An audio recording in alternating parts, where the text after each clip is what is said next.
نحمده ونصلي ونسلم على رسوله الكريم اما بعد فاعوذ بالله من الشیطان الرجیم بسم اللہ الرحمن الرحیم ان الدین عند اللہ الاسلام صدق اللہ العظیم ان اللہ وملائکتہ یصلون علی النبی یا ایہا الذین آمنوا صلوا علیہ وسلموا تسلیما اللہم صلی علی سیدنا ومولانا محمد وعلی آلہ وصحبہ وبارک وسلم الصلاة والسلام علیکہ یا سیدی یا رسول اللہ وعلی آلہ واصحابہ یا سیدی یا حبیب اللہ۔ تیرگی میں اجالا ہمارا نبی، روشنی کا حوالہ ہمارا نبی، غیب داں کملی والا ہمارا نبی، سب سے اولا والا ہمارا نبی، سب سے بالا والا ہمارا نبی۔ در پہ غیروں کے زحمت نہ فرمائیے، بھیک لینے مدینے چلے جائیے، کوئی دیتا ہے تو سامنے لائیے، کون دیتا ہے دینے کو منہ چاہیے، دینے والا ہے سچا ہمارا نبی۔ اب کوئی بات دل پہ نہ لیجئے کہ ہے، جام کوثر اسی دم میں پیجئے کہ ہے، اے نصیر اب ذرا غم نہ کیجئے کہ ہے، غم زدوں کو رضا مجدہ دیجئے کہ ہے، بے کسوں کا سہارا ہمارا نبی۔ عزیز مکرم، دعا ہے اللہ رب العزت یہ محفل پاک سجانا، ہم سب کا حاضر ہونا، اپنی بارگاہ قدسیہ میں قبول فرما کے اپنی شان کے مطابق اجر عظیم عطا فرمائے۔ محمد ذیشان کی شادی کے اس پرمسرت موقع پر اللہ اور اس کے پیارے رسول کے ذکر کی محفل کا اہتمام کیا گیا۔ دعا ہے اللہ رب العزت اس ذکر کی برکتیں انہیں نصیب فرمائے، ان خوشیوں کا انجام اچھا فرمائے، اور یقیناً جن خوشیوں کی ابتدا اللہ اور اس کے پیارے محبوب کے ذکر سے کی جائے تو اس سے زیادہ برکت اور کس چیز سے مل سکتی ہے؟ یقیناً اس چیز کی بڑی برکت ہے۔ عزیز مکرم، میں صرف ایک دلیل اس پہ عرض کر دوں کہ جہاں بھی یاد رکھیے میرے آقا کی ولادت کا، میرے آقا کے میلاد کا، بلکہ میرے آقا کا جس حوالے سے بھی جس جگہ پہ ذکر کیا جائے، یاد رکھیے اس کی سب سے بڑی برکت یہ ملتی ہے کہ اس جگہ پہ کبھی فنا نہیں ہوتی، ہمیشہ بقا ہی بقا ہوتی ہے۔ یہ میرے آقا کے ذکر کی برکت ہے۔ اور آئیے میں اس کی دلیل بھی عرض کر دوں۔ عزیز مکرم، آپ میں سے جو لوگ حج یا عمرہ کر کے آئے ہیں وہ اپنی آنکھوں سے دیکھ کے آئے ہوں گے، اور جو لوگ نہیں گئے اللہ رب العزت انہیں بھی لے جائے۔ وہاں سنا تو سب نے ہوگا کہ وہاں ایک پتھر ہے جس پتھر کو مقام ابراہیم کہتے ہیں۔ اس پتھر کے اوپر حضرت ابراہیم علیہ السلام کے قدموں کے نشان موجود ہیں۔ اب علماء سے پوچھئے، حضرت ابراہیم علیہ السلام جس علاقے میں تبلیغ کے لیے تشریف لائے تھے وہ علاقہ تھا شام، فلسطین اور حجاز کا علاقہ، اس میں سے زیادہ تر علاقہ پتھریلا علاقہ تھا۔ تو مجھے بتائیے ان کے قدم اس پتھر مقام ابراہیم کے علاوہ باقی پتھروں پر بھی آئے ہوں گے یا نہیں آئے ہوں گے؟ یقیناً آئے ہوں گے۔ حضرین مکرم، ان کے قدموں کے نشان اس پتھر مقام ابراہیم کے علاوہ باقی پتھروں پر بھی یقیناً آئے ہوں گے، لیکن ان باقی پتھروں کے بارے میں آج کوئی نہیں جانتا کہ وہ کس صورت میں موجود ہیں، موجود بھی ہیں یا فنا ہو گئے۔ ان پتھروں کو بقا نہیں عطا کی گئی، اس پتھر مقام ابراہیم کو بقا کیوں عطا فرما دی گئی؟ اس کا صرف اور صرف ایک جواب ہے، اور وہ جواب یہ ہے کہ اس پتھر مقام ابراہیم کو بقا اس واسطے عطا فرما دی گئی چونکہ اس پتھر پہ کھڑے ہو کے حضرت ابراہیم علیہ السلام نے ہمارے آقا کا ذکر کیا تھا۔ اسی پتھر پہ کھڑے ہو کے حضرت ابراہیم علیہ السلام نے اللہ رب العزت سے یہ دعا کی تھی کہ مولا اس نبی آخر الزمان کو بھیج دے۔ تو جس پتھر پہ کھڑے ہو کے ہمارے نبی کی آمد کی میلاد کی دعا کی گئی، اس میلاد کی دعا کے وسیلے سے اللہ اس پتھر کو بقا عطا کر دیتا ہے۔ تو پھر آقا کا جو غلام آج اپنے جس موقع پہ اس پیارے آقا کے ذکر کی محفل سجاتا ہے، اس کام میں بھی ہمیشہ بقا ہی بقا ہوگی اور وہ چیز فنا سے محفوظ رہے گی۔ تو یہ اس ذکر کی برکت ہے، اللہ رب العزت نے اس ذکر کی برکتیں عطا فرمائے۔ حضرین مکرم، آج میں جس طرف آپ کی توجہ دلوانا چاہتا ہوں وہ اس طرف دلوانا چاہتا ہوں کہ یاد رکھیے آج ہمارے معمولات زندگی میں ہمیں اپنے دین کو فالو کرنے کی ضرورت ہے، کیونکہ یہ وہ راستہ ہے جو اللہ پاک نے ہمیں عطا فرمایا، اور ساتھ فرما دیا کہ یہ وہ راستہ ہے جو اس راستے پہ چلے گا وہ دنیا میں بھی کامیاب رہے گا اور قبر حشر میں بھی کامیاب رہے گا۔ یہ ایک راستہ ہے۔ اب ہم میں سے ہر انسان کی یقیناً یہ خواہش ہے کہ وہ دنیا میں رہے تو کامیاب زندگی گزارے، قبر حشر میں جائے تو ہر مقام پہ اللہ رب العزت کامیابیاں عطا فرمائے۔ تو جب ہر کسی کی یہ خواہش ہے کہ اللہ رب العزت ہمیں ہر مقام پہ کامیابیاں عطا فرمائے، تو ان کامیابیوں کے لیے رب نے ہمیں یہ راستہ عطا فرما دیا، فرمایا کہ اے میرے بندے اس راستے پہ چلنا تیرا کام ہے، تجھے ہر مقام پہ کامیابیاں میں رب عطا فرما دوں گا۔ وہ راستہ کون سا ہے؟ وہ راستہ ہے ہمارے دین کا راستہ، جسے دین اسلام کہا جاتا ہے۔ وہ دین جو اللہ رب العزت نے اپنے محبوب پیغمبر حضرت محمد مصطفیٰ کریم صلی اللہ علیہ وآلہ وسلم کے ذریعے اور وسیلے سے ہمیں عطا فرمایا، اور اپنے پاک کلام قرآن مجید میں اس کا ذکر ان الفاظ میں فرمایا ان الدین عند اللہ الاسلام، کہ اللہ کے نزدیک دین فقط اسلام ہے۔ ایک یہ راستہ ہے جس راستے پہ چل کے ہم دنیا میں بھی کامیاب ہو سکتے ہیں، قبر حشر میں بھی کامیاب ہو سکتے ہیں۔ اب جب یہ بات کی جائے تو ہر یہاں بیٹھے میرے مجمع میں ہر انسان کے ذہن میں یہ بات آئی ہوگی کہ ہم تو کلمہ پڑھنے والے ہیں، ہم تو اس دین کے پیروکار ہیں، دین اسلام کے۔ تو حضرین مکرم، ہم نے زبان سے کلمہ تو ضرور پڑھا ہے، ہم اس دین کے پیروکار اپنے آپ کو تو ضرور کہتے ہیں، اس چیز کا دعویٰ تو ہم رکھتے ہیں، لیکن آئیے آج ذرا آپ اور میں یہ پتہ کریں کہ ہمارے معمولات زندگی بھی اس دین کی تعلیمات کے مطابق ہیں یا نہیں۔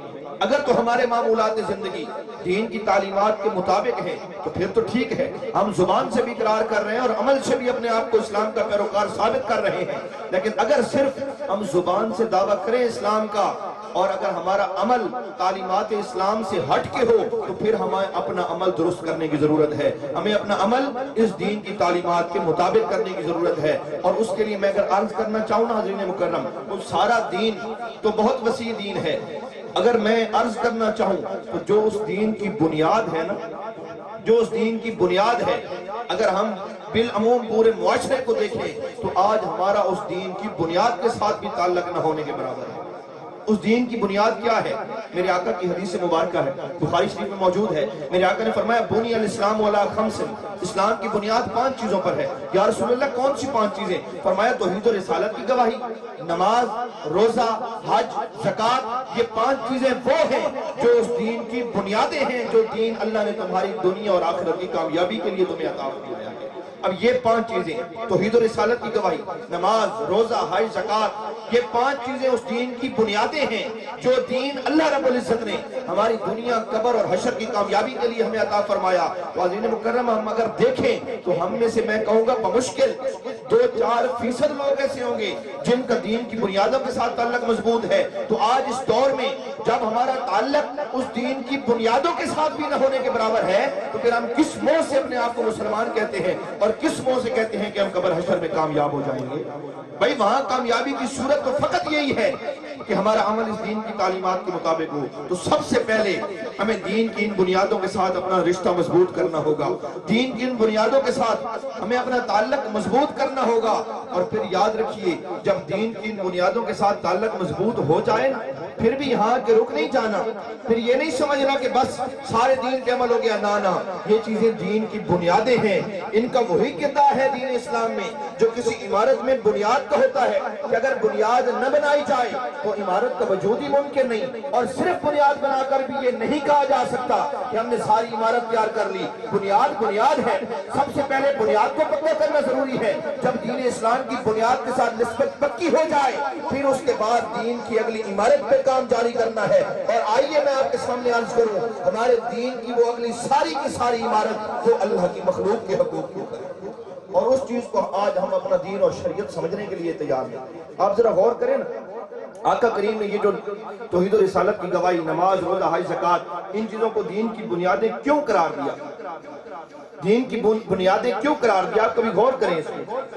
حضرین مکرم، ہمارا دین تو وہ دین ہے جو ہمیں زندگی کے ہر سیکنڈ کے لیے رہنمائی عطا فرماتا ہے۔ تو آپ ذرا سوچیں، 24 گھنٹوں میں ہمارے اوپر کتنی نمازیں فرض ہیں؟ 5 نمازیں، فجر، ظہر، عصر، مغرب، عشاء، 5 نمازیں فرض ہیں۔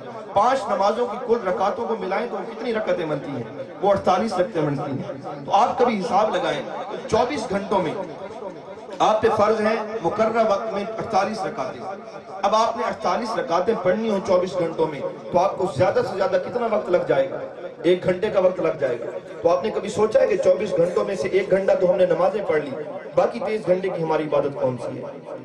روزے 12 مہینوں میں سے 1 مہینے کے فرض ہیں، 1 مہینہ تو ہم نے روزے رکھ لیے، باقی 11 مہینوں کی بدل کدھر گئی؟ زکوٰۃ مال کا 40واں حصہ 2.5%، 100 روپے میں سے 2.5 روپے تو زکوٰۃ چلی گئی، باقی جو 97.5 روپے بچے ہیں ان پر کوئی چیک اینڈ بیلنس نہیں ہے، وہ جہاں مرضی فحش کی اڑا دیے جائیں۔